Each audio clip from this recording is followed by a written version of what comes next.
Саламатсыздар ма?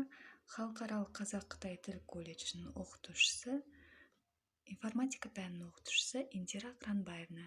Бүгінгі сіздермен өтетін тақырыбымыз компьютерлік желілер туралы түсінік. Сабақтың мақсаты әлемдік ақпараттық кеңістікке ену жағдайында компьютерлік желі технологиясын студенттерге меңгерудің тиімді әдіс-тәсілдерін таңдау, компьютерлік желі технологияларын топологиялық ерекшеліктері мен мүмкіндіктерін көрсетудің қолданбалы бағытын игеру. Компьютерлік желілер: компьютер нетворк, нет желі, ворк жұмыс, яғни компьютерлер арасында мәлімет алмасу. Географиялық қамтылу аймағына қарай желілер мынадай топтарға бөлінеді: жергілікті локальный, бір мекеменің ғимараты көлеміндегі немесе жақын тұрған ғимараттарда орналасқан компьютерлер жабық желісі. Мұндай желіге 15-20 компьютерлер біріктіреді.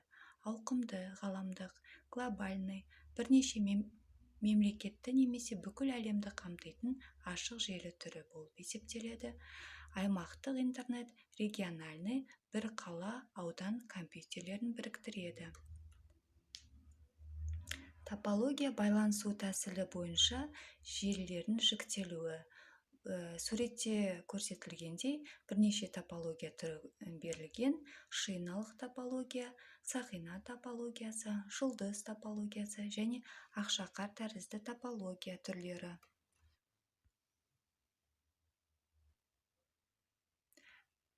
Әр топологияның өз артықшылықтары мен кемшіліктері бар. Толық байланысты топология ең сенімді жұмыс істейтін топология. Оның бір байланыс арнасы істен шықса, мәлімет басқа арналармен жұмыс жасай береді. Шиналық топология бұл арзан түрі болып келеді, бірақ бір байланыс арнасы істен шықса, желі жұмысын тоқтатады, яғни желі жұмысы бұзылады. Бір мезетте бір ғана арқылы бірнеше компьютер мәлімет алмасу үшін арнайы программалық жабдықтама жасалуы керек. Сақина тәрізді топология қарапайым желі түрі, мәлімет бір бағытта ғана айналыста болады. Әрбір компьютер мәліметті қабылдап алып, әрі қарай жөнелтіп отырады. Желінің компьютерлер арасындағы бір байланыс арнасы істен шықса, желі жұмыс істей алмай қалады. Интернет бір-бірімен байланыс каналдары және бірегей қабылдау мәліметтерді беру стандарттары арқылы өзара байланысқан компьютерлер мен компьютер желілерінің жиынтығы болып есептеледі. Ол деген жер шарын қамтып жатқан ауқымды бүкіл әлемдік ақпарат жүйесі болып отыр. Алғашқыда интернетті құру мақсаты әртүрлі типтегі компьютерлік желілерді біріктіру болып табылды. Қазіргі уақытта компьютерлер мен телекоммуникация аймақтарында ғана емес, сонымен бірге әрбір адам өзіне қажетті ақпаратты тауып, оған қажетті дегенді бере алады. Соның нәтижесінде интернет ақпараттар ресурстарымен үздіксіз толықтырып отырады. Ауқымды желілерде ақпарат алмасудың екі режимі бар: онлайн және офлайн. Онлайн желіге қосылып тұрған бірігіп жұмыс істеу режимі, диалогтік режим, офлайн желіге қосылмай жұмыс атқару режимі. Электрондық пошта арқылы жөнелтетін мәліметтерді даярлау. Онлайн режимі телефонмен сөйлесуге ұқсас, офлайн режимі поштамен хат алмасуға ұқсас. Интернет жүйесінде қосылған әрбір компьютер өзінің ерекше IP адресіне ие болады. IP адрес ұзындығы 32 бит, әрқайсысы 8 биттік 4 бөліктен тұратын желілік адрес. Ол 2 бөліктен желі адресі және осы желідегі хост адресімен тұрады. Хост қожайын, желіге тікелей қосылған өзіндік адресі бар компьютер. Сондықтан IP адрестерді адамдармен қолдануға ыңғайсыз болғандықтан IP адрестерге символдық аттарды сәйкес қоятын механизм қолданады.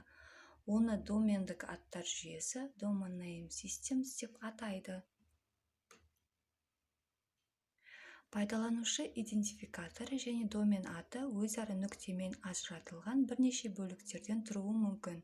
Домен атындағы негізгі түпкі домен әрі қарай бірінші, екінші, үшінші деңгейдегі домендер орналасады.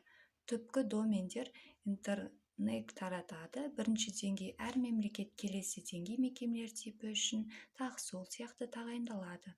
Мысалы, Қазақстан, РУ, Россия мекемелері үшін болса, Канада, Ұлыбритания, ақш, Украина, Германия мемлекеттері үшін анықталған ішкі домендер болып есептеледі. Ал мекемелерге сәйкестігі анықтайтын ішкі домендер 3 символдан тұрады.